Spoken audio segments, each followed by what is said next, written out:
Welcome to the Embodied Resilience podcast, where we explore the intersection of trauma-informed yoga, emotional and mental health, nervous system regulation, and the ancient wisdom of Chinese meridians.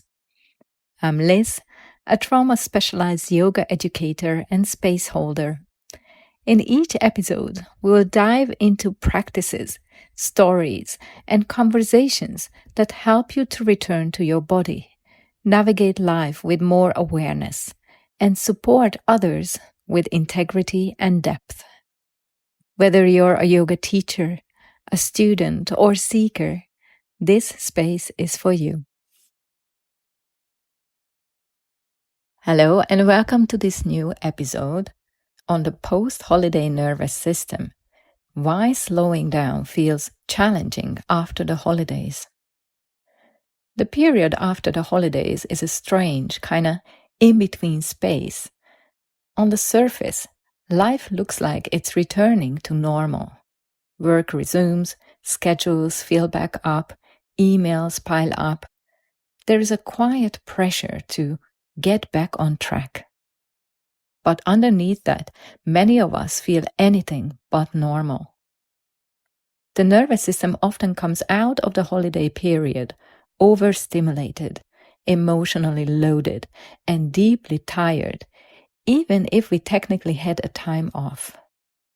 And especially if we spend that time with family, navigating old dynamics, unspoken expectations, or roles we thought we had already outgrown. You can be deeply self-aware and still get triggered. You can have all the tools and still feel overwhelmed.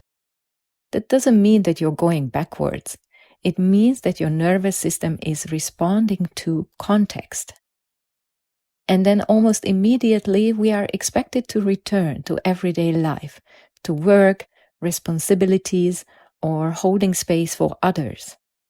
No integration, no pause, just forward motion. This is usually the moment when slowing down feels the hardest. Not because we don't need it, but because our nervous system doesn't quite know how to be with stillness anymore. Many people assume that stillness should feel calming, that if you lie down, slow your breath, or take a yin yoga class, your body will naturally relax. But that's not how the nervous system works, especially one that has learned to stay alert, productive, or emotionally guarded for a long time.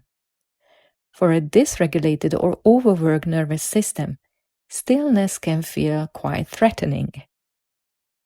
When we stop moving, distracting, achieving, or caretaking, the body finally has space to speak. Sensations might surface. Emotions arise. Restlessness appears. Sometimes anxiety, sometimes irritation, sometimes a deep sense of unease we cannot quite explain. Stillness removes the coping strategies we have been using to stay functional. And after the holidays, with their emotional intensity, social demands, disrupted routines, and often unspoken stress, that discomfort can be even more intense. This is where many people disconnect from themselves, because slowing down just feels unrealistic. You may want to rest, but your life doesn't stop. You may crave space, but your calendar is full. You may feel exhausted, but there is no obvious place to land. So instead of slowing down, we push through. We override. We self-regulate through productivity. We tell ourselves that we will rest later. And this is where burnout quietly begins, because we are doing everything from a nervous system that never fully settles. Let me share a personal reflection here about my last Christmas I spent back home in Europe 5 years ago. I remember being in constant motion, traveling, meeting people, rushing from one thing to the next. Even the moments that were meant to be restful felt slightly rushed, slightly pressured. Then my body gave me a very clear feedback. I got properly sick, bedridden for over a week with an unexplained stomach pain. At the time, it felt super frustrating, like I was missing out, like my body had betrayed me. But looking back, it was a clear lesson in surrender my nervous system gave me. I didn't slow down voluntarily, so my body slowed me down for me. And what I learned wasn't just about rest. It was about listening sooner, about respecting the body's signals before they turn into symptoms. Stillness isn't passive, it's intelligent. One of the biggest misunderstandings about yin yoga and about rest in general, that it's passive, that it's doing nothing. But stillness is not absence. It is presence without distraction. In yin yoga, we are not forcing the nervous system into calm. We are giving it space to reorganize.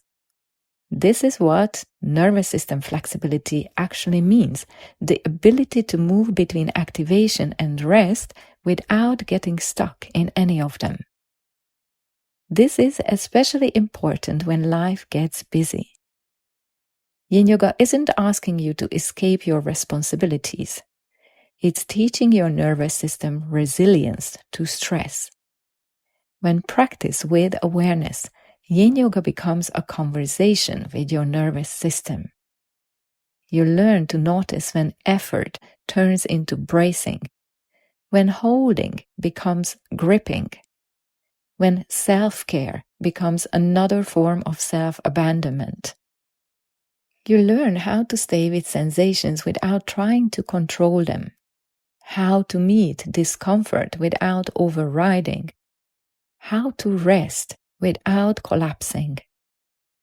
And slowly your relationship to stillness changes. It stops feeling unsafe. It starts feeling supportive. I created my self-paced online yin yoga course with this in mind. Not as another thing to keep up with, but as a resource you can return to when you need grounding, space, and regulation. It's designed to fit into real, busy human lives. And if you feel like your nervous system is craving not just stillness, but also warmth, sunshine, nature, and immersion, you are also welcome to join me in Thailand for my in-person courses. And if you are not ready for a course yet, that's also okay. You can start gently, slowly, with my free offerings, such as my ebook, my trauma awareness webinar, or my yin reset practice. Because small pauses still matter. I am going to share the links and details of my courses and my free offerings in the description. Thank you so much for tuning in, and I hear you in the next one.